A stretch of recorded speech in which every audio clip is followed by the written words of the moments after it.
জনাব শাহজাহান চৌধুরী, মাননীয় সদস্য, একটি সম্পূরক প্রশ্ন করতে পারেন। মাননীয় স্পিকার, মাননীয় মন্ত্রী মহোদয়কে ধন্যবাদ জানাচ্ছি। এর আগে আমাদের কৃষি মন্ত্রী মহোদয় আমাদের বাংলার গ্রাম মানুষের মাছের চাহিদার উপরে যেই বক্তব্য দিয়েছেন, আসলে উনি যে বুঝতে পেরেছেন বর্তমানে সারা বাংলাদেশের মাছের যে অভাব, এই জন্য ওনাকে আন্তরিকভাবে পদক্ষেপ যা নিয়েছেন সেটা বাস্তবায়িত করার আহ্বান জানাচ্ছে। আমার সম্পর্ক প্রশ্ন হচ্ছে, মাননীয় স্পিকার, আমাদের আপনি জেনে খুশি হবেন, চট্টগ্রামের মহানগরীতে একটা বীর্যাকাল ছিল। আমাদের জামাত মহানগরীর উদ্যোগে আমি সেই বীর্যাকাল খনন করে এইবারে চট্টগ্রামকে জলবদ্ধতাকে থেকে অনেক অংশে আল্লাহর মেহেরবানি সেখানে আমরা জলবদ্ধতা থেকে রেহাই পেয়েছিলাম। তো আজকে মাননীয় মন্ত্রী মহোদয়ের কাছে আমার সম্পূরক যে প্রশ্নটা, সেটা হলো যে গ্রামে, বিশেষ করে আমার দক্ষিণ চট্টগ্রামে ডলু, হাঙ্গর, টঙ্গাপুতি, এই খালগুলো শহীদ রাষ্ট্রপতি জিয়াউর রহমান নয়া খাল নামে 1980 সনে উনি একটি খাল খনন করেছিলেন, যেটার উপকার আমরা সাতকানিয়া লোহাগাড়াবাসী এখনও পাচ্ছি।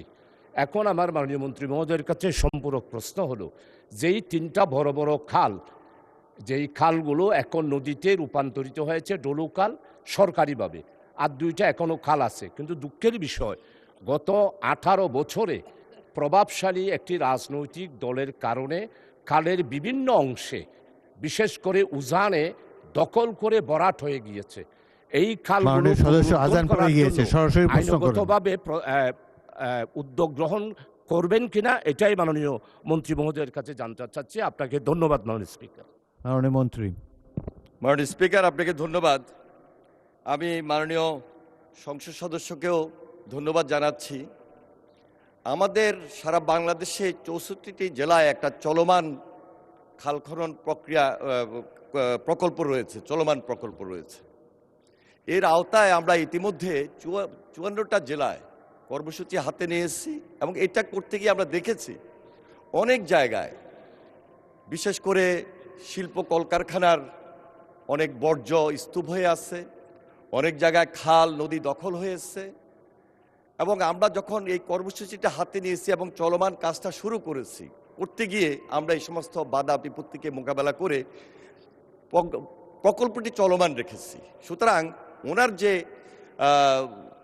নির্বাচনী এলাকা, সেখানে যে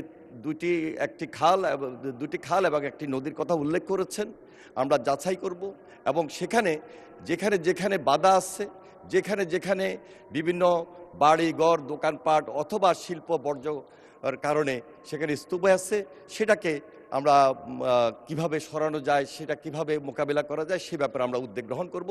আশা করছি খুব শীঘ্রই এই ব্যাপারে আমরা যাচাই বাছাই করে পদক্ষেপ গ্রহণ করব। মাননীয় স্পিকার, আপনাকে ধন্যবাদ।